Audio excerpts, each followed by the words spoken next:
BFM Business, Intégral Placement, 10h midi, 100% placement. On est à votre service jour après jour dans Intégral Placement, la seule émission quotidienne à la radio, à la télé qui vous apporte les outils nécessaires à votre patrimoine. On est dans votre camp de 10h à 12h.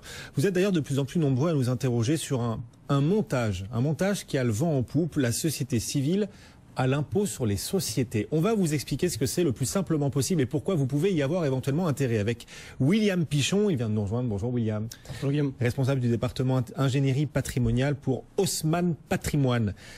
Une société civile à l'impôt sur les sociétés. Alors ça peut peut-être effrayer tous ceux qui n'ont jamais entendu ce vocabulaire-là et pourtant ça peut être intéressant fiscalement. Vous allez nous expliquer, on va prendre les choses pas à pas. D'abord, qu'est-ce qu'une société civile et à quoi ça sert concrètement? Alors, avant de rentrer dans le dur, ce qui est important de comprendre, c'est qu'aujourd'hui, il existe un univers très large d'investissement avec des fiscalités propres à chacun d'eux. Et ces fiscalités ont tendance à évoluer. On l'a vu dernièrement avec l'assurance vie, la pagaille que ça a pu susciter. Ouais. Donc, c'est pas toujours très clair. On se lance aujourd'hui sur un dispositif qui est taxé à 15, 20, 30% et on se retrouve quelques années plus tard avec des taux qui deviennent prohibitifs. Avec la société civile, moi, je vous propose de créer votre propre structure d'investissement, de maîtriser la fiscalité et d'être véritablement maître à bord. Alors, une fois qu'on a dit ça, qu'est-ce que c'est la société civile? La société civile, c'est avant tout une personne morale, donc une société qui... Il faut l'avoir comme un mode de détention d'actifs. On peut y mettre à la fois des valeurs mobilières, des SCPI, mais également de l'immobilier en direct. On peut tout mettre. On peut tout mettre, voilà. C'est une boîte à outils, on y met ce qu'on veut. Voilà, même du non-côté, hein, c'est parfaitement possible.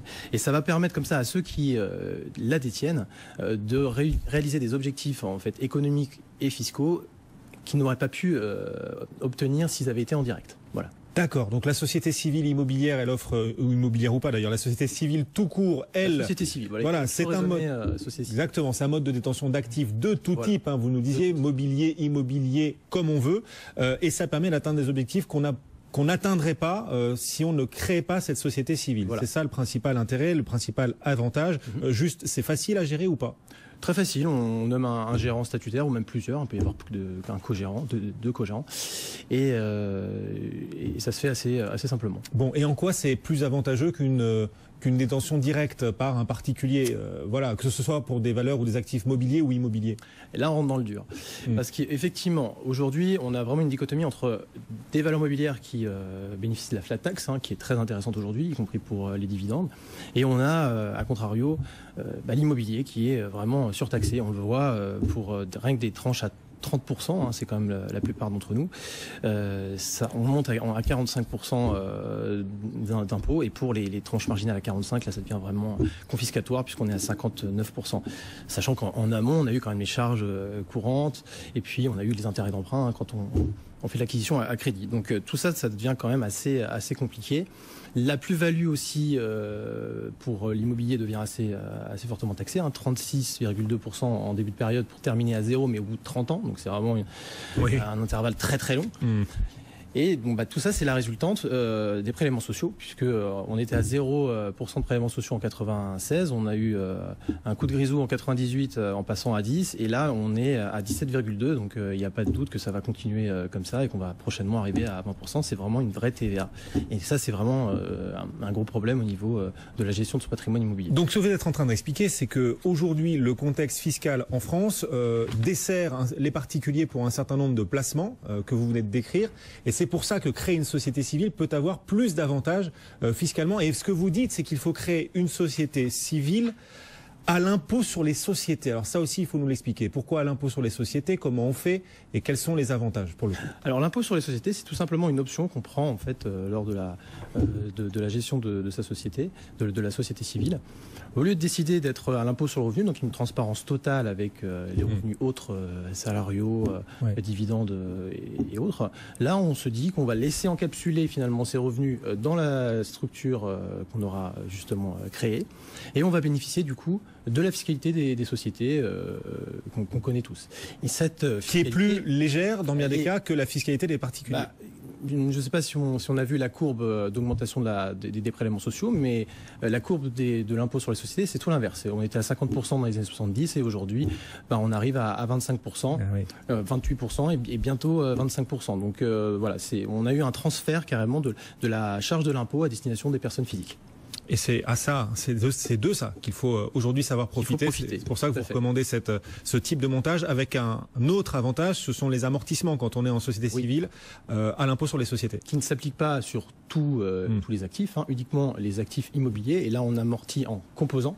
Donc on va regarder le mobilier s'amortit en 7 ans, les gros travaux en 15 ans. Bon, ça dépend. Ce sont des règles comptables établies. Voilà, mais vous le dites, c'est ça le diagnostic, c'est que depuis plusieurs années, voire décennies, la fiscalité sur les particuliers s'est aggravée, celle sur les entreprises, au contraire, s'est allégée, et donc votre idée, c'est de transformer les particuliers en entreprises en créant ces sociétés civiles. Voilà. C'est ça. À qui ça s'adresse? Alors, effectivement, ça ne va pas s'adresser à n'importe qui. C'est des personnes qui sont non imposables ou faiblement imposables. Il n'y a pas vraiment d'intérêt. Par contre, des personnes qui ont des tranches marginales à 41-45%, qui n'ont pas forcément besoin de ces revenus complémentaires et qui cherchent à capitaliser dans de meilleures conditions, là, ça s'adresse vraiment à eux. Ça s'adresse également aux personnes qui souhaitent transmettre dans un cadre fiscal avantageux, puisqu'on peut démembrer les parts. Donc on peut laisser finalement cet argent dormir, grossir, jusqu'au jour où je viendrai à décéder et puis mes héritiers vont en hériter en exonération. Donc ça, c'est quand même pas rien. Donc il y a un avantage aussi en termes de transmission. En termes de transmission. Ouais. Quand on veut protéger une personne vulnérable, j'ai un enfant handicapé, j'ai envie quand même de m'affranchir du juge des tutelles, c'est pas toujours très simple, ils sont pas toujours très disponibles. Bon, le fait d'être en société où je suis gérant, je peux tout faire, je fais les actes d'administration, donc c'est quand même pas rien. Et enfin, pour les entrepreneurs, quand ils veulent sortir l'actif, justement les murs de leur actif professionnel, ils le mettent effectivement en société civile, puisque c'est beaucoup plus facile après de transmettre sa société alors qu'il n'y a pas de mur dans le bilan. Donc on le voit, il y a beaucoup d'intérêt fiscal, vous l'avez décrit en première partie, et ça s'adresse à pas mal de monde, vous le disiez, puisqu'il y a des avantages en termes de transmission, au-delà de la fiscalité immédiate, la transmission, protéger un enfant vulnérable, et puis pour les entrepreneurs. Ceci dit, on imagine la réaction de beaucoup de particuliers qui nous écoutent, à qui vous conseillez de se transformer en société civile pour bénéficier de l'impôt sur les sociétés. Comment on fait? Est-ce que c'est facile? Est-ce que faut être bien accompagné?